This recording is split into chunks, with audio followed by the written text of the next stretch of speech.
Once is a coincidence, twice is a red flag, 3 times, that's a pattern.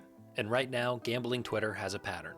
Creators are placing 9-cent bets, and when they win, they Photoshop the slips into a $1,000 wager, using that to sell picks.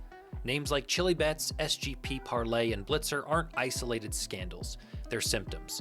Winning, by itself, has become worthless, and that's the paradox.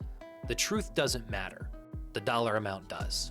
Photoshopping tickets is dishonest. It preys on vulnerable bettors and misleads people into paying for picks that didn't win in a way they were advertised. The purpose of this video isn't to defend scammers, but if we only focus on condemning the villains, we'll miss the system that creates them.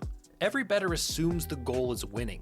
No matter the unit size, a win is evidence of a correct prediction, the same thinking, the same analysis, the same outcome. But culturally, wins don't have value by themselves. Why? Because gambling culture evolved to judge worth not by accuracy, but by dollar amount.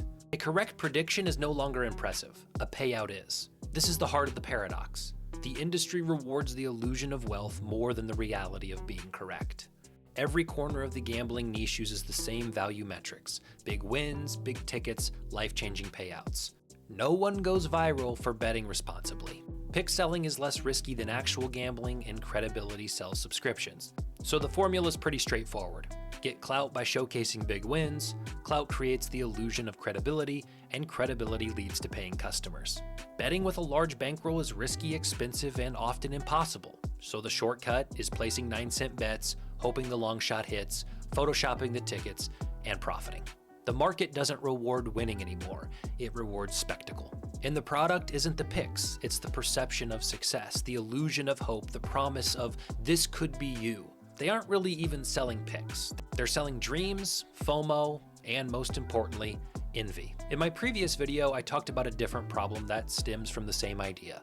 As long as value in this space is defined monetarily, people will create monetary illusions to appear valuable.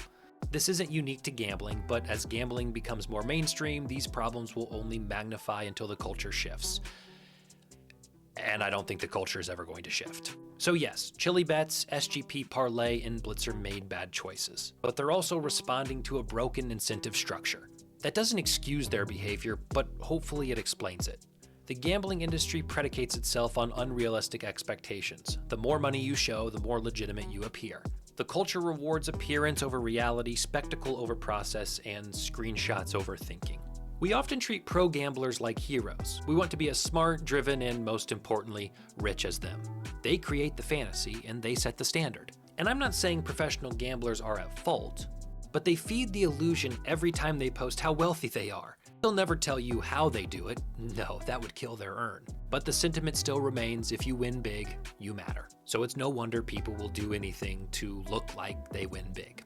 So if a winning 9-cent bet is real, why don't we value it? Because the system values wealth over truth and spectacle over reality. Gambling content has turned into a scoreboard of success defined entirely in dollars. The paradox becomes, a winning bet is worthless without a unit size because currency has replaced credibility. It's not about who's right, it's about who looks rich. I'm not condemning pro bettors or defending scammers. I'm trying to encourage people to think critically about the system that manufactures both. The 9-cent paradox isn't about a tiny bet. It's about the pressure humans feel to look richer, smarter, and more successful than strangers on the internet. If we didn't tie our worth to money, maybe a win, even a 9-cent win, would finally be enough. It'll never be enough.